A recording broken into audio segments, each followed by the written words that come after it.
Yeah, my bad. Once again, the phone had cut off.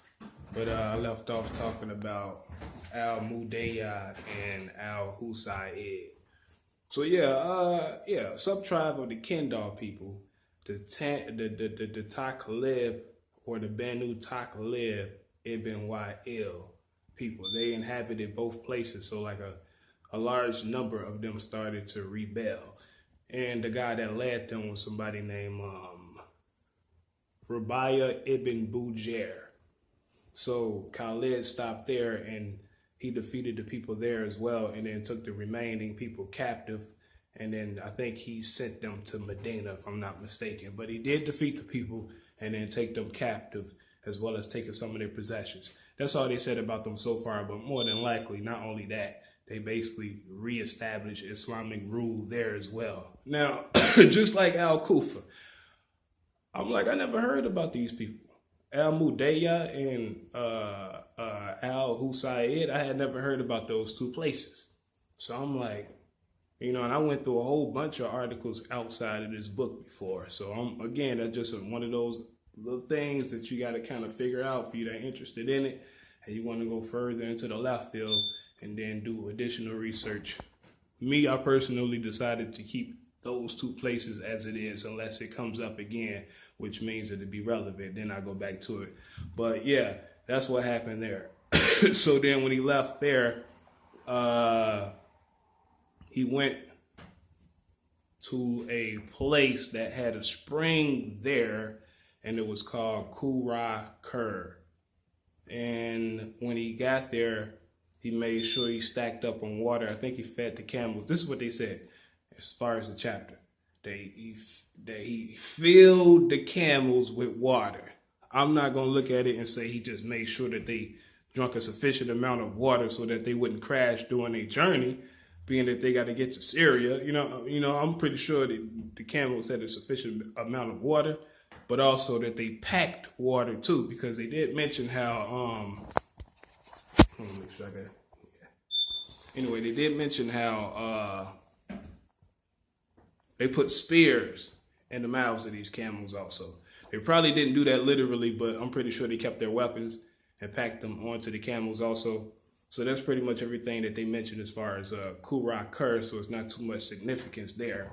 But when they left there, they marched through the desert, and then they finally made it to Suwa, which also has a spring there as well. Now, again, the background history as far as Suwa, why they went there, if it was just only along the route to get to eastern Syria, or if they had business to take care of there as well, I'm not sure. But it was another dude named Herkis Ibn An-Numair.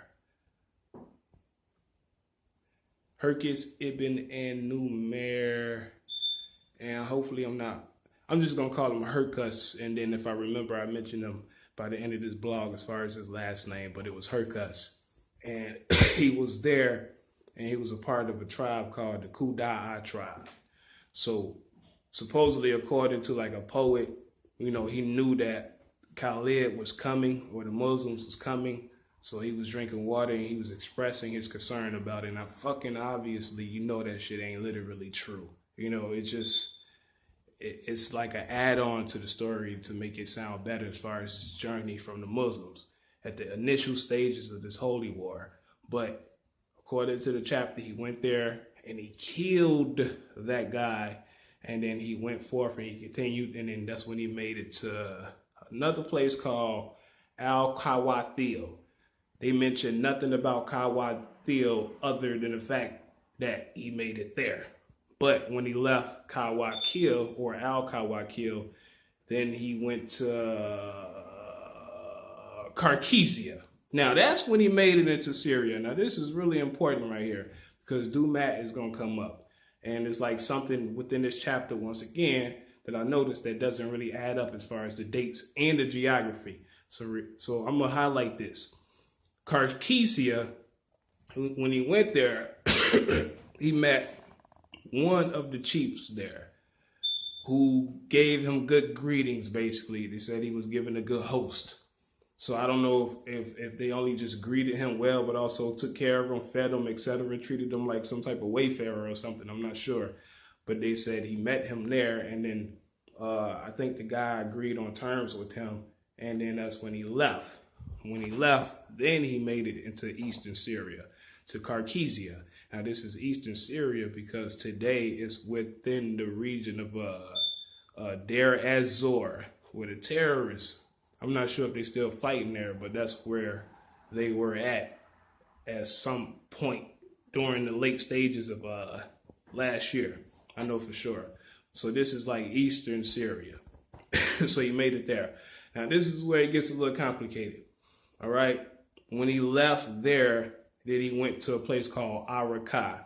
Now I was looking up Araqah and I'm researching it, and I'm like, I can't find shit about it. So I'm not sure if it's the same as Arabah, even though Arabah is a region today. The Battle of Arabah that I mentioned in the chapter before this still happened where Arabah is today. So when they say Khalid-Ibn-Al-Walid made it to Araqah, I'm like, okay, I'm going to assume that it's the same as Arabah. But they did say that he besieged the people there. After Arabah, he made it into Dumat al-Jandal. Now, of course, like I said, part one of this, it coincides with the chapter as far as Dumat and